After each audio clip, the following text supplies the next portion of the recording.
The House That Eats Time, Part 4, The Echoes of the Forgotten. Daniel sat on the cold pavement, breathing heavily. The house was gone. The people trapped inside had been freed. The sky was turning pink with dawn. For the first time in hours, maybe even decades, he thought it was over. But then he saw the clock. Lying beside him in the empty lot was a single, cracked clock hand, the same one from the grandfather clock he had shattered.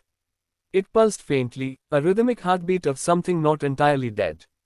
Daniel's stomach twisted. He reached out, hesitating.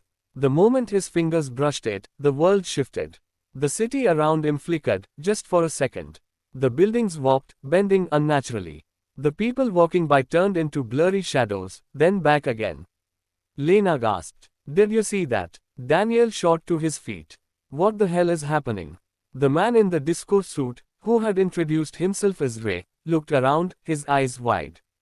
"We didn't destroy it. We just broke it." Daniel's heart pounded. "You mean?" Lena swallowed. "The house isn't dead. It's leaking into the real world."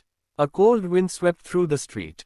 The air thickened, like the atmosphere before a thunderstorm. And then they heard it. A slow, rhythmic ticking. Daniel turned. His blood ran ice cold. At the end of the street, where the house had once stood, a shadowy outline of it was flickering in and out of existence, like a glitch in reality. It was trying to rebuild itself. Ray backed away. "We need to get out of here.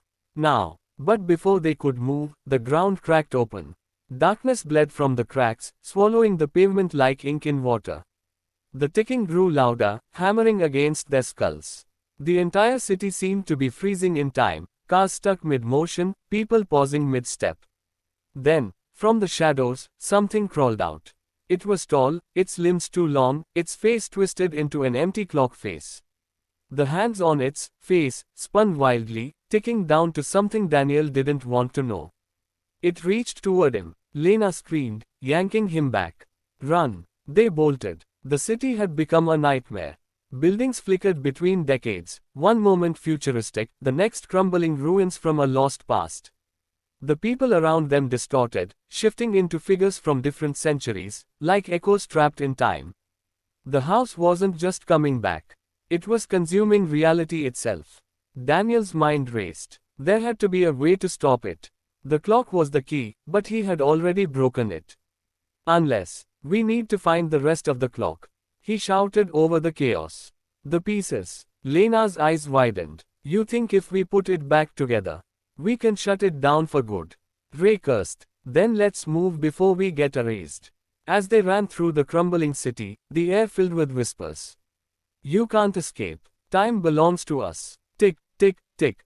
Daniel clenched the broken clock hand in his grip. This wasn't over. Not yet.